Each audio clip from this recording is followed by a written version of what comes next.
How's it going, ladies and persons? I'm Bobby Sixkilla and welcome back to Root Double. The malice has been erased. Nagisa is no more. Subject N is no more. But the bomb is still very much a threat because we have no way to disarm it apparently, and it's going to go off before the lockdown lifts, which means we're all going to die in a huge tetra bomb explosion. Unless we can find another way out, like, you know, out the outflow pipe thing like we were going to do last time. I guess we'll find out what happens. Watase explained the bomb situation to Natsuhiko and the others. Why disarming it was impossible, and why the lockdown end timer had lagged, and how at this rate everyone would die in the explosion. What do we do? That's what I'd like us to think about. Is there anything we can do to survive? Please, everybody, lend us your wisdom. Everyone's faces froze at that statement. Only about 20 minutes remained until detonation. The 9 survivors racked their brains to come up with a way to survive together. All 9 of us can move, but we pretty much have nothing left that can bring about any major change to the current situation. Watase picked up the gun Kazami had dropped earlier. Even though we can kill each other with this thing, there's no survival usage whatsoever. Watase put away the gun in his pocket as he said that. The only other things usable we have here are the engine cutter, and at best the air jack, right? I don't think either of those will be of use to us though. But we can't give up. If we can't do something about the bomb, then let's look for a way to escape. I don't think it'll be easy. Can we really find something in just 20 minutes that we couldn't after 6 hours? Then can we hack into Brain Cell again and open the bulkheads? When we stole Root Authority, it activated something called a reactor barrier which took out Alice number 2. The hacking software my mother prepared for us isn't usable anymore, is it? But can we try just to make sure? Worth a shot, I guess. And so the survivors moved to the control room for the time being.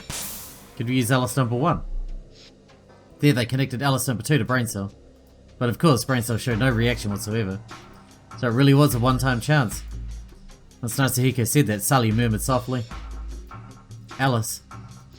There's still Alice number 1. Huh? Dr. Tenkawa installed various software onto Alice. Even software whose purpose remains unknown to me. It might include the hacking software. Without waiting for the others' response, Sally connected Alice number 1 to Brain Cell. And then the 3 control terminals. Each displayed the authentication screens. Looks like it'll work. But are you sure, Sally? If you use it to hack, then she'll break too, you know? Of course it's painful for me, because Alice is a part of me. But it'd be even more painful if everyone died. If we get out of here, we can always repair Alice. As long as we live, she could be fixed eventually. Yeah, you're right. Everyone looked glad at those words, but then... No, wait a second. Even if we steal Root Authority to open the bulkheads, Brain Cell will automatically declare another case in after 30 seconds. Huh? Everyone, look at that. Yukita pointed at the indicator on the monitor labelled Area N Energy Level. The value read 1539 MSV. A KSN declared under the conditions of an Area N's WX particle energy levels exceeding 1, and a test subject leaving either Area N or Area 5. We can't get everyone out of here without violating those conditions. Yukita's bitter voice shocked the others. So you mean it's like this? Even if we open the bulkheads, they'll close again after 30 seconds. And opening the bulkheads in the first place requires 3 people. So for 6 people to escape, 3 have to stay down here, huh? Everyone gasped at those words. That was the answer thrust before them. 3 people must remain in the control room to steal Root Authority from Brain Cell and force the bulkheads open. At the very least, that means 6 people can escape before the explosion. But that also means that the other 3 need to die. The question, once thrust upon Watase, was now thrust upon the others. When Watase found the 30 AD ampules in Miyoko Tenkawa's office, he thought to himself, only 6 of the 9 could survive. 9 minus 3 equals 6, that equation bound them once again. Then which 3 do we choose? Which 6 get to survive? The 9 people in the room establish emotional bonds through all their shared experiences. Even if their principles and perspectives differed, not a single one of them genuinely wished for any of the others to die. It was just too sad to decide who had to stay. Even if Watase or I sacrifice ourselves, that won't solve everything. Just like how Natsuhiko tried to break Mashido out of there through the cargo lift. And how Watase went off to extinguish the fires in Area N. They didn't even have the option to save everyone in exchange for their own lives. But still, We still have to make a decision. They were all probably thinking the same thing. A hopeless silence engulfed the room. Eventually, a girl whispered an answer in Natsuhiko's ear. The answer's obvious, isn't it? Huh? The answer is we leave nobody behind. We bring everybody to the bulkheads. Yuri looked at everyone else as she said that. Right? Isn't that right, guys? The bomb's set in Area 0, isn't it? It's such a deep place. So the shockwave might not reach all the way to the bulkheads, right? Let's just pray for that and wait for the bulkheads to open by themselves. You're right, that's a good idea, Yuri. How can I survive if it means sacrificing someone else? Right? Ashido approved of Yuri's opinion. Even in this dire situation, the two girls never forgot kindness. But that kindness won't help right now. Watase spoke Natsuhiko's thoughts for him. You two really are kind. But we can't do that. Huh? If anyone's going to wait in front of the bulkheads, it'd be better for the 3 left behind after the 6 escape, right? But who's going to be left behind?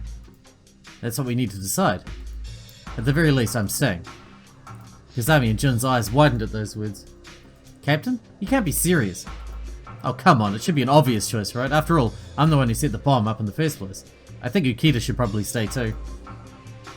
There you go, showing off again. Only a fool throws away their own life to save others, isn't that right?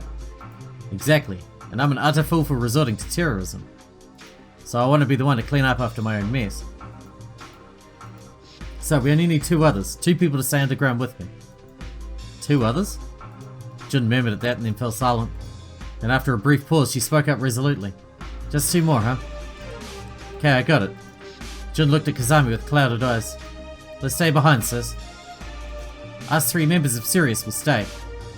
What? Wait, Jun? I'm fine with staying, but why you 2?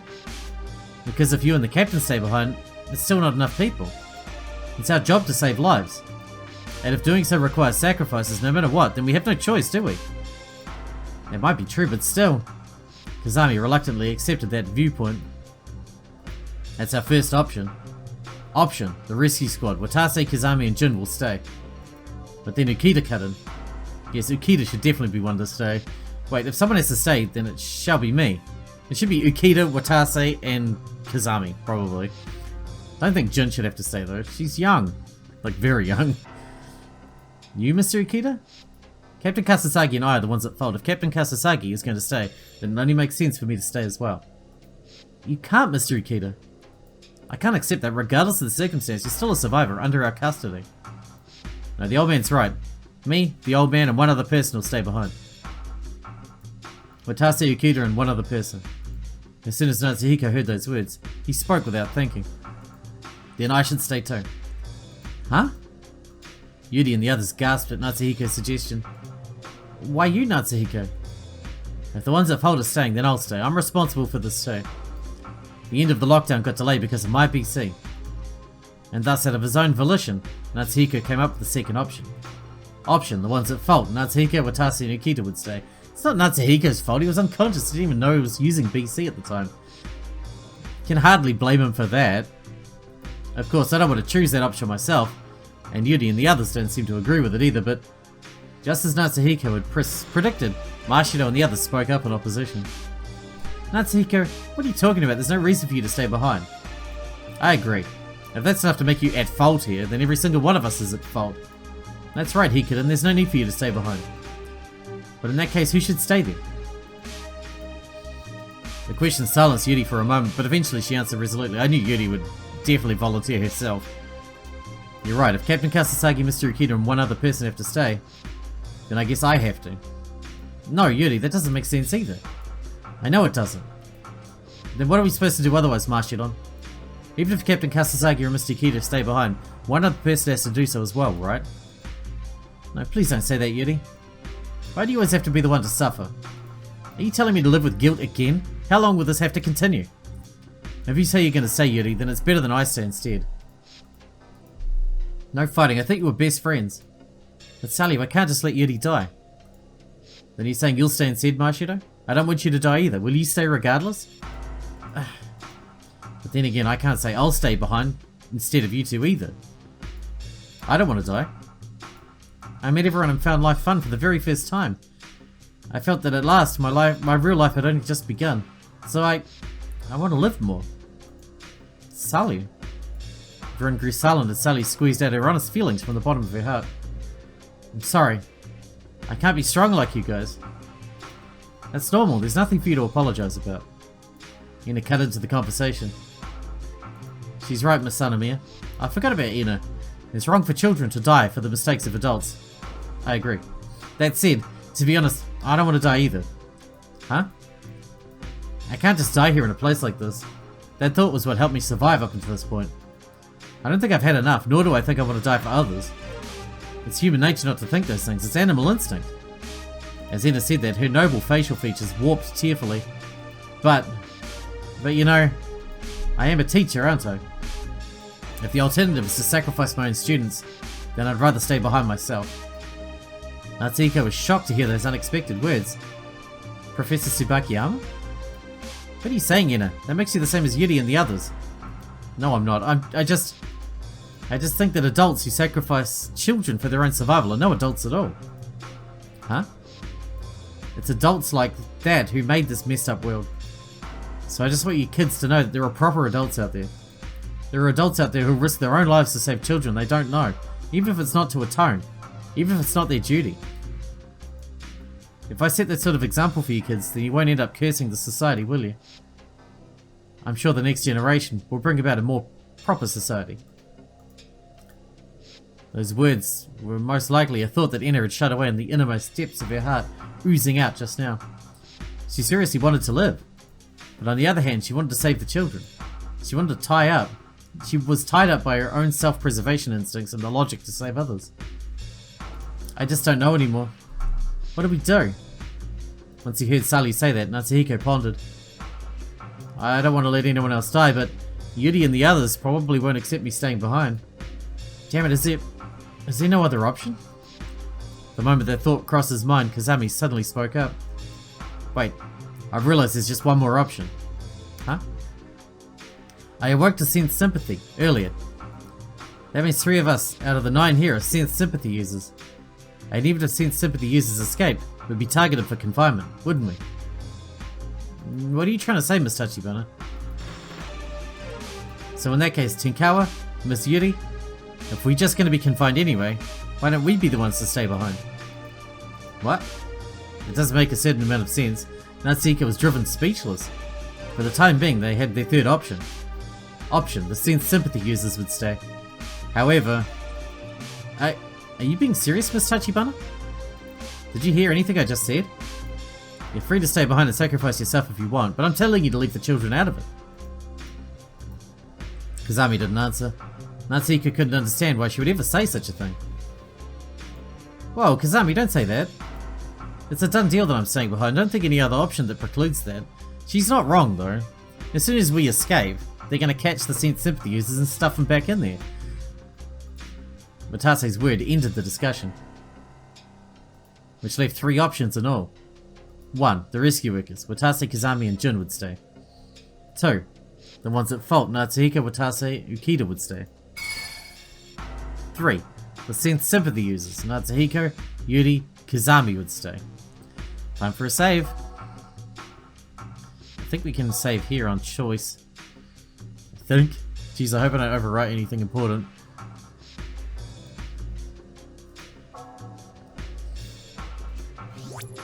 Here we go. Alright, so we're doing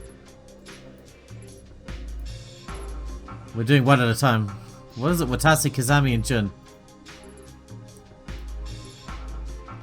Here's our first option. We'll let the rescue workers die, I suppose. And then we'll just run through all the endings, you know. How we do. Each option was as difficult to choose as the next. Is there no other route to take?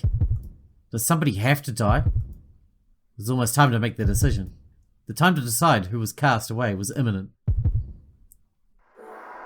But even so, Natsuhiko could by no means come to a decision.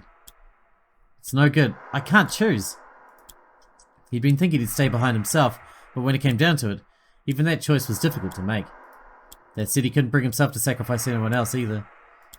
Damn, what kind of sick joke is this situation? We finally got everyone all together and yet...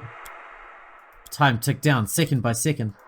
Despair descended upon Natsuhiko's mind, but at that moment, Jun spoke up. It's okay, Natsuhiko.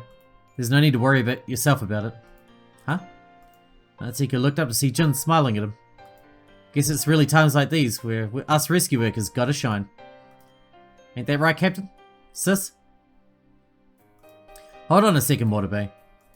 Captain Kasasagi aside, there shouldn't be any reason for either you or Lieutenant Tachibana to be sacrificed. No, you're wrong, Mr. Ikeda. In fact, it's wrong to think that anybody has to be sacrificed in the first place. We're not sacrificing anybody.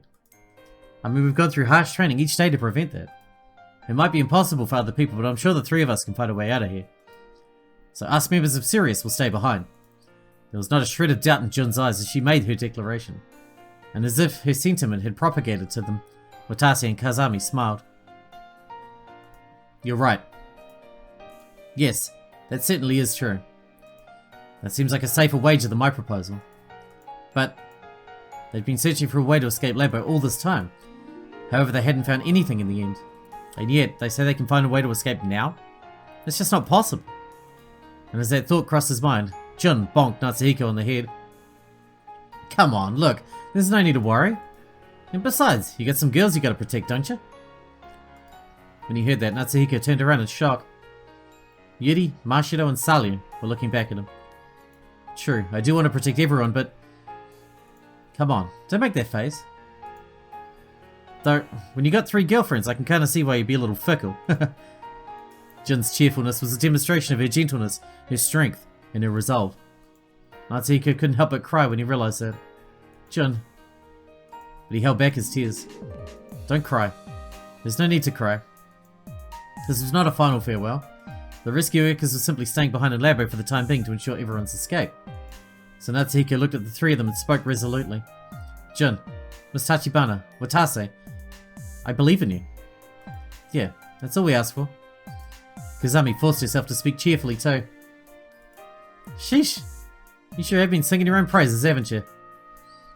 Come on, sis, if a low-ranking rescue worker like me doesn't show off now, when else will I get the chance? Jun, you're on duty, please stop calling me sis. Aw, that's not fair, sis, you just call me Jun too, you know. How many times must I tell you? Sheesh. For at least a fleeting second, that exchange caused everyone to smile and forget the tense situation. Jun then put on a serious face and spoke to Ina and Ukita. Okay then, Miss Tsubakiyama, Mr. Ukita, take care of the kids for me. Yes, leave them to us. As someone at fault for causing this incident, I need to take responsibility. Oh, and Miss Mortabe? What? I'm sorry for being so rude to you today. You're an excellent rescue worker. Jun's whole face lit up at a smile in those words. She silently nodded and spoke to everyone. Alright now people, head on over to Bulkhead and Area 2 as quickly as you can. The 3 of us won't have time to find an escape route if you don't. Yes. When it came to part, the 6 of us who would leave spoke to the 3 who would stay. Jun, I really do admire you. Oh shucks, that's kind of embarrassing, but thanks. Sally held out Alice to Jun as she spoke. Jun, she's precious to me. I don't mind if she breaks, but bring her back to me. Yeah, I promise. When Jun took Alice, the dolls looked at Salyu and cried sadly. Phew. Captain Kasasagi, Miss Tachibana, Miss Jun. I just know you 3 will escape safely. Miss Yuri, it might be strange of me to say this, but please live its life to its fullest for Nagisa too. Yeah. And finally, Natsuhiko glared and shouted at Watase. Hey, Watase! What now? You know what I'm gonna say, right? Make sure Jun and Miss Tachibana escape even if it costs you your life, you hear? Yeah, I know. For sure, okay, because it's your duty to ensure everyone escapes safely. Leave it to me. Watase answered with a sharp look in his eyes. Out of everyone present, Watase was probably the most aware of how difficult escape would be. But regardless, Natsuhiko decided to trust his vow. Now go, guys. We'll open the bulkheads in exactly 2 minutes. Please hurry, there's no time. Pressed by the words of the 3 rescue workers, the other 6 left the system control room. Before he shut the door, Natsuhiko turned around. He wanted to burn the image of the rescue workers into his eyes. Jun looked back at them. It's okay, we won't die. So let's meet up again. And as Jun finished saying that, the door to the system control room shut as if to separate the two groups. Jun, Miss Tachibana, Watase, I really do believe in you. Natsuko declared that in his mind before turning around and breaking off into a run. They rushed towards Area 2, supporting each other's wounded bodies. They slipped through Area 3 to get to Area 2. They ran up the emergency staircase and reached the bulkhead at the 112th second. We made it. Right after Natsuhiko muttered that, he heard an electronic sound. And the bulkhead that had been shut this whole time began to open loudly. But none of the six cheered for joy. Perhaps everyone's minds were on the rescue workers who stayed behind. Natsuko shook off that feeling and sent telepathy to Dr. Tinkawa. Mum, can you hear me? He then used empathy to wait for her answer. Security Sector 6 didn't apprehend her, did they? He thought that for a second, but he soon heard the professor's voice. Natsuhiko? Good, we're connected. Yes, but how did we suddenly connect? Wait, did the bulkheads open? We neutralized the bulkhead lockdown with your hacking software. We're getting out now. How's the situation over there? I was somehow able to get through to the rescue squad. Looks like Security Sector 6 has noticed the bulkhead's opening too. Natsuko, get to the entrance as quickly as possible. We'll secure an escape route for you. The professor's voice was frantic. The situation seemed urgent.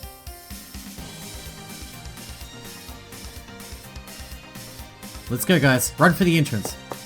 The six of them ran as Natsuhiko shouted that, but soon afterwards they heard that chilling voice again. A case-in has just been detected. In accordance with this emergency, security has shifted to blockade mode, locking down all gates and bulkheads. The bulkheads shut behind them, but they dared not look back. They kept on running, so as not to betray the feelings of the three who stayed behind of their own accord. Eventually they began to hear a commotion up in front of them. The entrance was in tumultuous disarray. Dozens of rescue workers were pushing back a mass of 30 or 40 men in protection suits on two sides. And in the center of the parted sea stood a woman.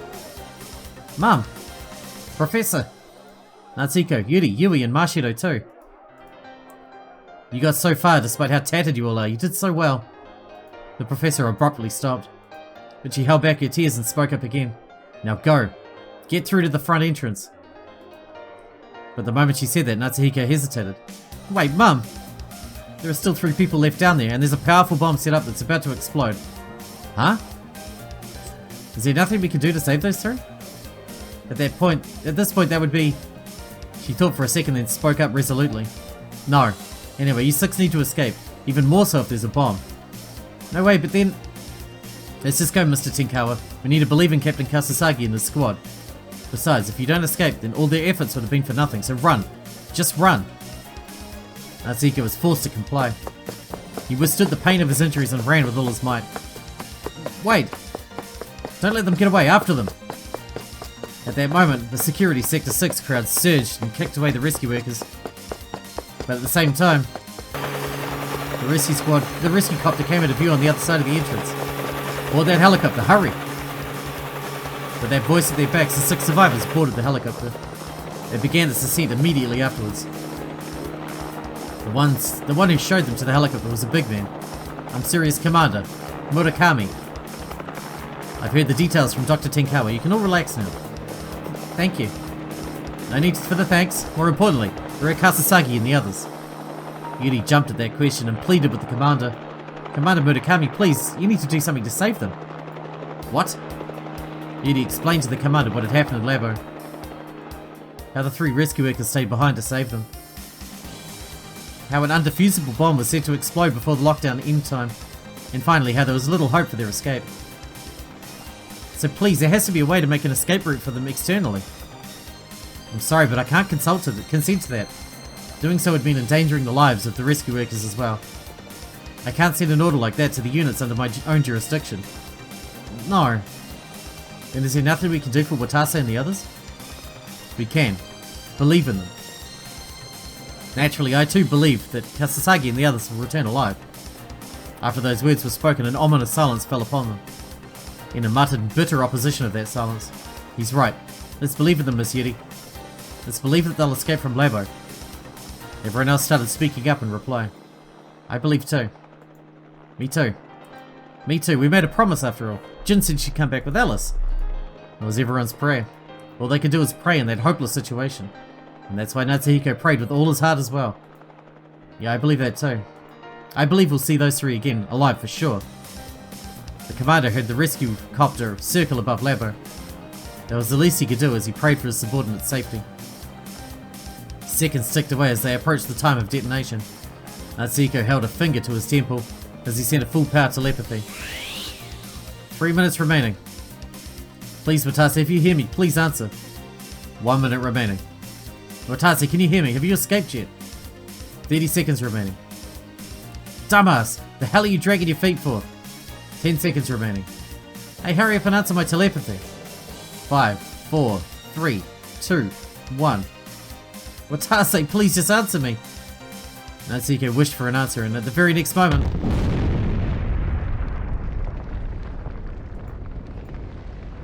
a thunderous roar and an intense impact shook the entire helicopter. And outside the window was Labo engulfed in smoke. No. Natsuhiko's hollow voice echoed inside the helicopter. It might be impossible for other people, but I'm sure the three of us can find a way out of here. No way. How? Jun, you're on duty. Please stop calling me sis. Oh, that's not fair, sis. You just called me Jun too, you know. How many times must I tell you? Sheesh. But we were laughing together just minutes ago. It's okay, we won't die. So let's meet up again. We promised to meet again. Eventually Ina spoke up in a quivering voice. Remember what Miss Mortabe said? They risked their lives for their work. But still... Jun, Miss Tachibana, Captain Kasasagi. Jun, thank you. I'm sorry.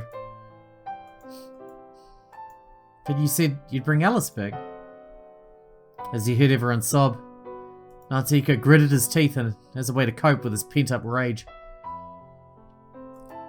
Why, Watase? Why? You said leave it to me, didn't you? You said you'd make sure Jun and Miss Tachibana got out of there, didn't you? You knew it was impossible, though. You promised me. You promised them, didn't you? So why, Watase? Why? Why? Tell me, Watase. Did you really not get out of Labo? But that telepathy garnered no response from Watase. Returning to base. Eventually the commander spoke and turned the rescue copter around. The helicopter headed outside the city and began to rapidly accelerate. There's no way we can stay in the city now. Not with them. Well, we've seen this this credit sequence quite a few times, so unless something new happens, I'm just going to cut it, okay? Oh, I can just skip it. September 16th, 2030, an incident occurred in Rokume City's 6th Laboratory of Atomic and Biological Organization. In just 3 hours after the onset of the incident, 7 of the 16 persons inside the facility passed away. The remaining 6 civilians and 3 rescue workers spent another 6 hours locked inside the facility. And 9 hours after the onset of the incident, at 6:17 PM, a large explosion partially destroyed the facility. But as a result of the rescue workers' actions in the face of death, all 6 civilians were safely rescued. That's probably how the story of today's incident will be told. It's such a simple story to tell. The vast majority of people probably won't see a single problem with it, with the exception of the individuals directly affected. The truth of the incident was engulfed in flames and buried under the debris, but I still don't believe in their deaths. I know they're still alive. The story of the 9 survivors had not finished yet.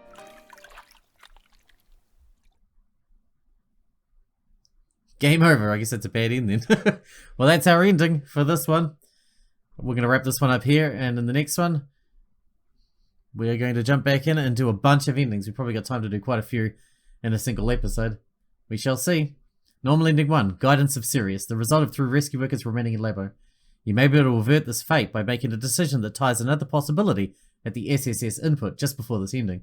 Otherwise, by looking into Ukita, Jun's, Ina's, and Sully's memories in more depth with the RAM system, the information energy in Labo can be raised to extremely high concentrations. Doing so can perhaps unlock even more fates. Interesting. Hope you guys enjoyed it. Thanks for watching. Thanks for hanging out with me, and I'll see you in the next one.